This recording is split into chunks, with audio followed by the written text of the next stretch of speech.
G'day there guys, it's your Aussie Hubby Markee, back at it again with another r/legal advice video.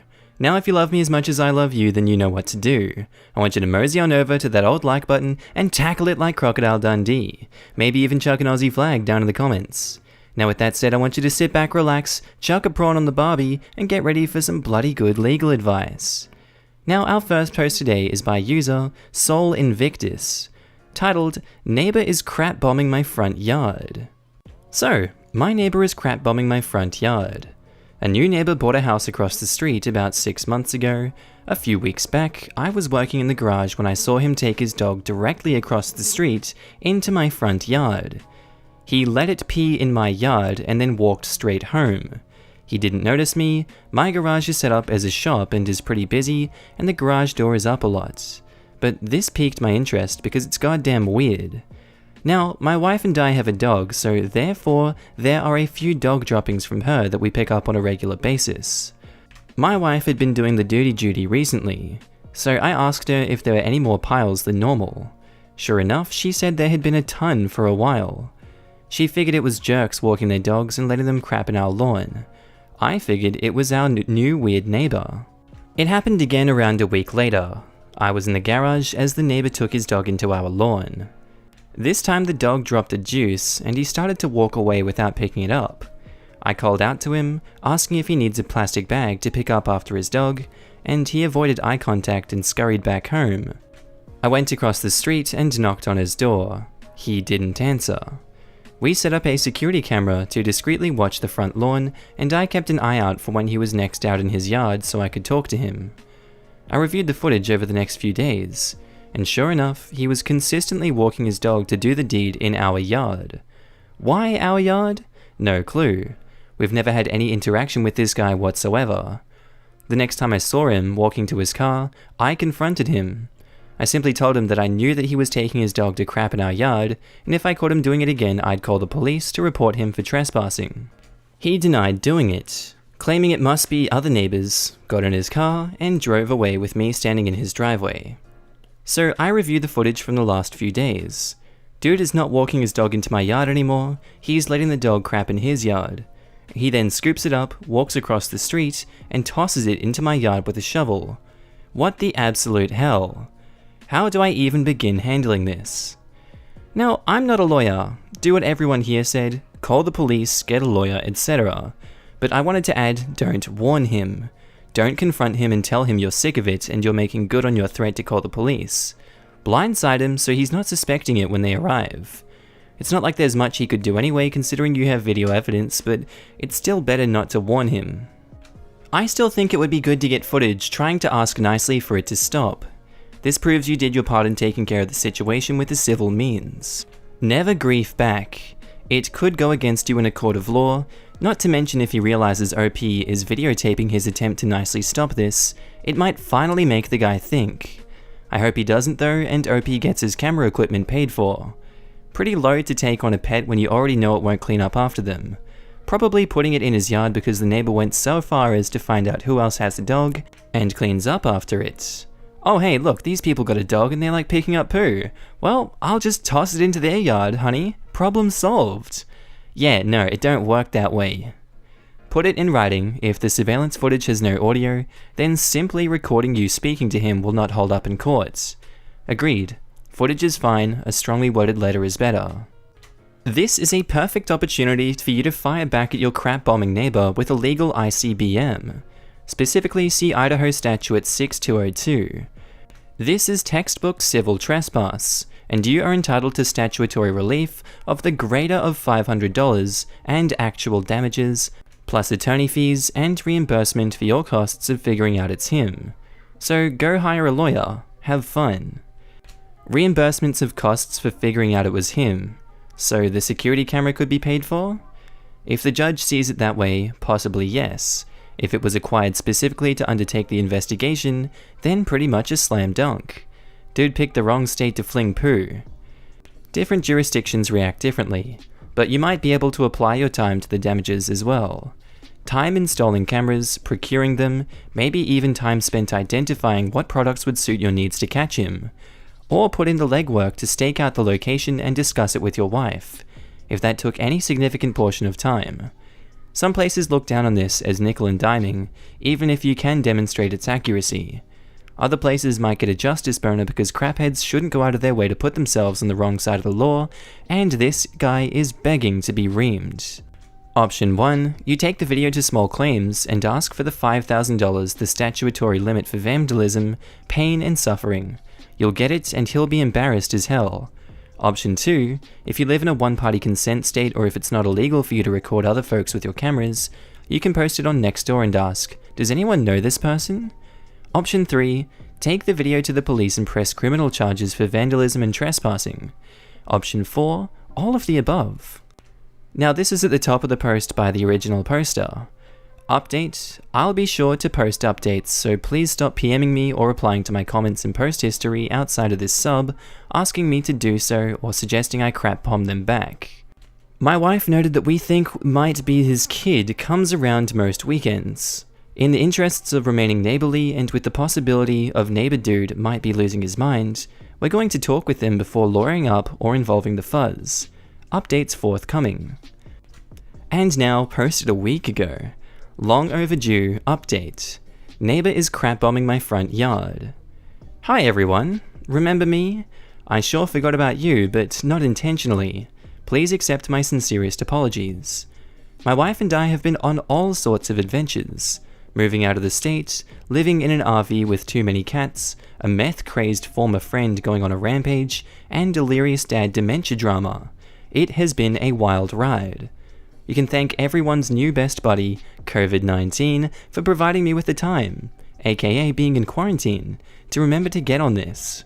A shout out goes to a couple of, to remain unnamed Redditors, for poking at me to finally update. The crap bombing neighbor situation ended up having a different resolution than we could have ever imagined. As you may or may not remember, we were planning on talking to his kids. The next time someone rolled around, we pounced, talking to his son. It turns out they suspected old turd tosser was suffering from early onset dementia. That led to a, well, hell kind of moment. Where some people get all loopy and nice or just shut down altogether, crap cannon turned into a grade A jerk. I could relate completely. My father also suffers from dementia, just like feces flinger. He was gone enough to be a huge bloody nuisance for anyone unfortunate enough to be around him, but not far enough for the kids to get guardianship. Just like us, they were waiting for the crap to hit the fan, pun intended, so the authorities would step in. An evaluation could be done, and they might get some legal leverage on their dookie dumping daddy's bad behavior.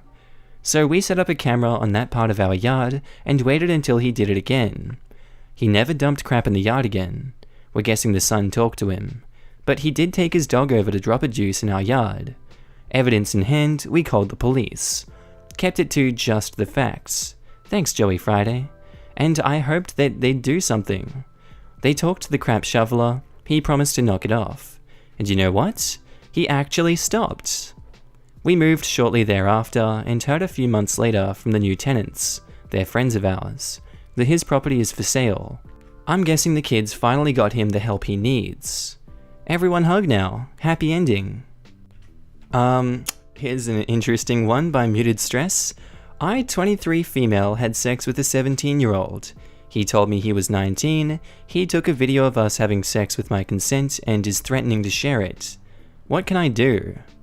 We met on Tinder in December and started seeing each other in January. We've slept together a handful of times. I decided it would be best to stop seeing each other around the start of the last month when they started telling people to stay away from each other. At first he was really understanding, but over the past couple of weeks he's been pushing to see me more. I kept trying to make plans to see him once everything has calmed down, but he's been insisting on coming over to my place despite everything. Yesterday, I finally put my foot down and let him know that we wouldn't be meeting now or later, since I didn't like how pushy he was being. He called me and we got into it because I wouldn't let him come over. Once we hung up, he snapped me a video of us having sex in his bloody car. I don't even know when he took it. It's dark, so you can't really see me, but it's clearly my voice. On the video, he wrote that I would either let him come over or he'd send me the video to my boss and tell his mum because he's 17. I told him I was out of town because my sister had her baby, which is true. but he could come over when I got back. I was afraid if I told him no straight up that he would send the video. I did not know he was 17. I never would have slept with him. I have screenshots of his Tinder profile where his age is clearly listed as 19. I don't have a Facebook, so we never were friends on there, but I do have his Insta and Snapchat, and nothing of those indicates that he's 17. I keep thinking back over all of our interactions, but even in text messages he doesn't say anything to indicate he was in high school. He told me he went to a local community college. He talks about college classes and getting off his job at HEB. Anyway, it's not like we had long conversations. Our relationship consisted of having sex and maybe getting dinner beforehand. Please help me. I've been freaking out about this for several hours. I work with kids right now, and I'm in school to be a school social worker. I can't have this on my record. I know I should probably go to the cops, but how can I do that to make sure nothing comes out of this? The age of consent is 17 in Texas. The sex was legal, the video is not. He is violating child pornography laws. As long as you don't have or distribute a copy of the video, you aren't breaking any laws. Do you think going straight to the cops would work, or should I get a lawyer involved? I want to tell someone what he's doing, if only so he won't try to do it to someone else. His mother should definitely be aware, but I don't know where he lives, so I can't just go tell her myself. Assuming he even lives with her. Plus, I'm afraid that if I don't say anything, he'll email the video to my boss, who will probably fire me because he's under 18, since I work with at-risk youth. I'm really worried about what he could do to my name and my career. Thanks so much for your help. At this point, I would contact a lawyer who will actually work towards your best interests to protect your career you've been working so hard towards. This kid needs to be scared straight so he doesn't pull this manipulative bullcrap again. This is no longer DIY territory. You need to get a lawyer involved ASAP to handle this. He will advise you on what to do next, which may or may not involve the police. Don't go to the police. They are not here to protect you. Lawyer up. God, I can get behind that comment. That's a good comment. Only, and I'm gonna say that only because my mom's a lawyer and she's repeated that many times throughout my life, and I've had run-ins with the police, and in my experiences with them, that definitely rings true. Lawyer up. Don't go to the police. Look, you need to take a lot of deep breaths and hire a lawyer. I would recommend somebody who has a practice that specializes in defamation. You haven't committed a crime. Ironically, he has committed at least 3. Manufacture of child pornography, revenge porn, and extortion. But as you point out, for whatever reason, this person is trying to screw up your future career, which, deep breath, probably won't happen. Nonetheless, you need to consult a professional who can really put the screws into him, and get the video deleted, and an injunction of some sort. The law is very much on your side here, but I would highly recommend going on the offensive here with the assistance of an attorney. And what would you know, guys, you don't need to get the pitchforks and flaming sticks. Update, the 17-year-old is actually 19. Long story short, following everyone's advice, I reached out to an attorney who advised me to begin compiling records of my communication with him and to record any communication we had going forward. She told me to avoid reaching out to him, but to be prepared if he reached out to me. I downloaded a call recording app and started backing up my screenshots of our texts and messages. He did unmatch me on Tinder, so thank you to everyone that warned me our conversations would go away. He didn't say so, but I think he may have seen my Reddit post. I only say that because I know he made the front page, and last night he called me out of the blue to apologize and ask me not to call the police. So either he saw it, or he had a come to Jesus moment. He told me that he is 19 and that he only said that he was 17 to scare me since I was being a bitch and wouldn't let him come over. When I told him to prove his age, or I'd call the cops, he texted me a picture of his ID. He also says that it isn't me on the video, but that he deleted it anyway. I'm not sure if this is the truth, but I've got a recorded confession, so that's something. I have not spoken to the attorney since he called me, but I did email her with a transcript and recording of our conversation. We have a meeting scheduled for tomorrow. I'm still going to be seeking legal action. I'm not sure what action since his ID does says that he is 19. In the case there was no CP, although I know there's still a case for sextortion, I don't think it would be wise to continue updating this situation on Reddit if he's here too, so this will probably be the last thing that I post about it. Thanks to everyone that has messaged me to be supportive. I really appreciate it. I can't respond to everyone because between PMs and chats, I'm sitting on 300 plus messages about that post. Funnily enough, a nice chunk of them are from men calling me a pedophile, saying they hope I get raped since I'm such a bitch, trying to figure out where in Texas I am so we can hook up, etc. This man tried to coerce me into having sex with him via blackmail, and I'm the one getting blamed because I had sex with someone I believed was an adult. From this point on, I'll only be seeing men my age or older, and IDing everyone. According to the attorney, the fact that he looked old enough wasn't an excuse. This might sound dramatic, but for most of yesterday, I really thought my life was over. Never again. Alright, that was an interesting one. Our next one is posted by user ThrowArray titled My 25 Female, Mum 45 Female is part of a church group that is doing something that makes me uncomfortable to the point where I no longer want to see my mum. Title is purposefully a little vague so I can give a warning. This post deals quite a bit with hate symbols and may make some people uncomfortable. Throw away because I don't want any part of this to be associated with me. My mum has been a part of a church group for years. Recently, they started a campaign called Take Back the Swastika, which is basically what it sounds like. Their goal is to basically associate the swastika with their church or charity group, so people stop associating it with something bad. I think this is ridiculously naive. They have had necklaces and t-shirts made and are organizing a bake sale. I own a small bakery, small like 2 employees, and mainly do wedding cakes.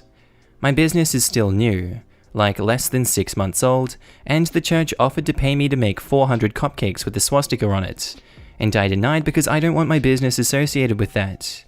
My mum got me a necklace for my birthday a week ago, and when I threw it away, she said I was letting hate win. I have talked to her about how uncomfortable this makes me, and she dismisses it saying I shouldn't care what people think. My mum has never been a bad person, and I do love her, but this whole campaign makes me uncomfortable. I feel like it is disrespectful, rude, and frankly just a really bloody bad idea. So far the movement is really small, but I want to be clear of it before it becomes bigger. The church doesn't even use the swastika as a religious symbol or anything. Any advice is welcome advice because I am lost. I really do love my mother, but I think she is making a really bad choice in pursuing this. Is there any way to distance myself from this without losing my entire relationship with my mother? Edit and mini update. So today I made the decision to not sit around and do nothing. I googled local synagogues in case there were any nearby, and it turns out there were like 5 in my mum's neighborhood alone. So I called each one and asked to meet with a rabbi. I was able to meet with 4 out of 5 today alone. I figured that they at least deserve a warning in case it turns out to be something more sinister than an ignorant church group. I was immediately rushed out of the first 2. They wanted nothing to do with me after I told them what was going on. Which I understand. I really hope they didn't see me as threatening, and I kinda regret going a little bit. I was halfway done though, and I decided just to stick it out. The last 2 were so understanding, it was a little bit painful. They said they appreciated the warning, and one of the rabbis mentioned he was going to get in contact with the head of the church. The whole thing gave me so much anxiety, and I am really hoping everything turns out okay. I'm thinking that I may donate some cupcakes to the synagogue's children's group. If they have something like that, I don't actually know. If they want them. I sent my mum a long message about how I felt about the whole thing. I basically said that I have seen enough and know enough to not be able to condone what's happening. If she ever decides to stop with the movement, then she might be able to work on our relationship. But until then, she is not welcome in my home or my shop. I have yet to hear back, but I honestly am not sure I expect to. In the past, I had donated cupcakes to the church group for some of their other fundraisers, such as raising money to update the local library or supporting arts and music in schools. But basically after a whole bunch of nonsense, I had gone to talk with the Reverend about how bloody stupid the whole campaign was, which was a huge mistake. After I talked to him, he updated the church's website to say, "Thanks to Bakery Name for her continued support of our charities." I only found out after the whole Nazi church group got a whole lot of justified hate from our community. Since then, I have arrived at my bakery to find the word Nazi written in spray paint. I got security cameras, hired a lawyer, let go of my only employee so she didn't get caught up in the hate. My lawyer has been working his ass off trying to get my name removed from the church website. The problem is that this whole Nazi church group is getting big, and I worry it will soon be on national news. 90% of my business is from out of town, wedding cakes mostly, and if the story makes national news, I am worried my bakery will be dragged through the mud when I have done everything to distance myself from the insanity that is the Nazi church, including not talking to my mother. I want to know if there are any complications from potentially suing a church. Maybe for defamation or libel, or maybe for loss of business if this goes bigger and they are still refusing to remove my bakery name from their websites. Of course, I will bring everything up with my lawyer if this is the way I decide to go, but I want to know any complications beforehand. Churches are not exempt from lawsuits in any way. They have damaged your business in a measurable way, and there is definite grounds for a lawsuit. I agree with others that you'll want to hire someone to release a statement stating that you do not support their actions or their beliefs, and anything said to the contrary is utterly false. Sorry you have to deal with such a mess. If they said something false that damages you or your business on their website, you could certainly sue for libel. Is the statement false? As long as you make it clear that you don't and aren't going to continue to support their charitable efforts, I think it is. There's no law against suing a church. Do you have any doubts about the way your lawyer is handling this? That said, you may also want to engage a publicist. If this does become national or even regional news, having a publicist ready to help you tell your side of the story is important. You are a victim of their craziness. Explaining that to reporters is something that a good publicist should be able to do. So far, my lawyer has been helpful. He has always gotten results, which is important. But I find him very hard to understand, so I wanted to know any possible complications before I brought it up with him. I have never heard of someone trying to sue a church before. A PR representative is a great idea that I will definitely be looking into though. If you aren't following what your lawyer is saying, he may just need to break things down a bit more. Ask him to explain it in plain English. Some lawyers just never learn to communicate with their clients properly, and letting him know it's an issue might help. When in a conference with your lawyer, you might ask if you can record your meeting. That way, instead of having your attention diverted by unknown words, you can stay in the conversation. Every profession has its own lexicon. And now, onto the big chunky boy update. Update. My 25 female, mum 45 female, is part of a church group that is doing something that makes me feel uncomfortable to the point where I no longer want to see my mum. So I sent my mum a long message about how I felt about the whole thing. I basically said that I had seen enough and known enough to not be able to condone what is happening. If she ever decides to stop with the movement, then we might be able to work on our relationship. But until then, she is not welcome in my home or my shop. I still have yet to hear back, but I honestly am not sure I expect to. I also decided to talk to the reverend of my mum's church, in a public setting because he freaks me out since they decided to start this whole thing. He gave me the whole letting hate win speech. I gave up. Then they linked and thanked my bakery on their website. I never gave them the cupcakes they wanted for their Nazi bake sale, but it doesn't matter because their website basically says, I did not outright, but it literally says, thanks to the bakery name for her continued support of our charities, with a link to my bakery website. Then the Bring Back the Swastika campaign kind of blew up in my city, and not in a good way. The church has been getting a ton of hate. Totally justified hate, and by association my bakery has too. 3 times in the past couple months, I have had Nazi spray painted across my bakery. My bakery has only been open for 8 months, and there is already a real possibility of me losing it because of my mother's choices. I feel like I made all the right choices and am still the one getting screwed over. I haven't talked to my mother in months, and I honestly don't intend to. The longer it goes on, the more it seems like malicious instead of just ignorance. Otherwise, why continue the campaign after the amount of hate I got? So yeah, that's my update. I expect any other future updates will be in the news soon. I have an idea, but it can backfire. Assuming that you don't want to post anything associated with this movement, you can do the contrary. You can have a donation party or some other charity event. Reach out for the help to the local synagogues, the ones who listen to you. Then post about it on the internet pages of your bakery. But events like this can bring some unwanted attention to the topic, and your relations with that church group may come up. But you can do some preparations for it anyway, because of the national news involvement in the future. Also, try talking with the rabbis, the last two. You are not Jewish, but you showed good intentions before, and maybe one of them would help you to cope with this problem. I wish you all the best. I was honestly thinking of doing a buy a cupcake to support a local synagogue thing, but I am so scared of everything right now. I don't want to do a fundraiser for a synagogue without their support, but I worry about bringing extra attention to them when there is a literal Nazi church group a couple of blocks away.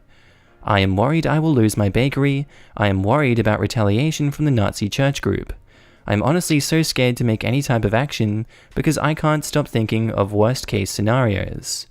I feel like I have done everything right so far and it went so wrong. Yes, you did everything right, but it didn't went wrong because of you. You are not accountable for other people's actions. I don't want to do a fundraiser for a synagogue without their support. That's why you need to talk to one of the rabbis. They can help you in different ways.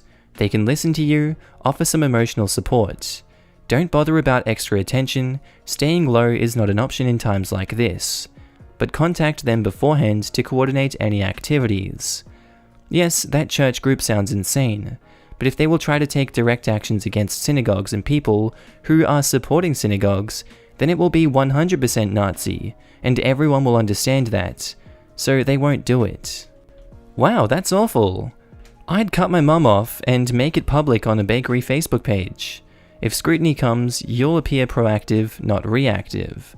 Which might boost business, maybe? Good luck and stick to your principles and intuition. Aside, I feel like this belongs in r/Nazi Renaissance, if there is such a sub. I'm worried about posting on Facebook when 90% of my business is from outside the city. Right now, the craziness is basically contained to my city. If I post to Facebook, there is a real possibility I could lose a lot of business. Well, that's not a good situation, that one, but I hope it sorts itself out. Anyway, guys, we're on to our last post of the day, by Legal Throwout 9997, titled SC, RA keeps interrupting sex because I'm gay. Hi, Legal Advice. Every time I have my boyfriend over, without fail, the RA, who is one of my roommates, will start banging on the door and telling us to stop. Tonight we were doing homework, but he still started banging on the door after 20 minutes. Now, if he were enforcing a no-sex policy, I'd be peeved, but we could go somewhere else. But occasionally he'll have girls over, and he seems to be as loud as he possibly can, as if he's trying to show off. I've tried telling him to knock it off, but he tells me to go frick off, or he'll get me kicked off campus. Is this legal? I feel like this is discrimination. Talk to his boss about what he's doing. Usually give the title residential director, and if his boss doesn't do anything, go complain to HR about how their employee is conducting themselves. The RA is an employee of the school, and if you bring up this guy's conduct to his chain of command, you will quickly get an answer. Okay, I'll do that tomorrow after my morning classes.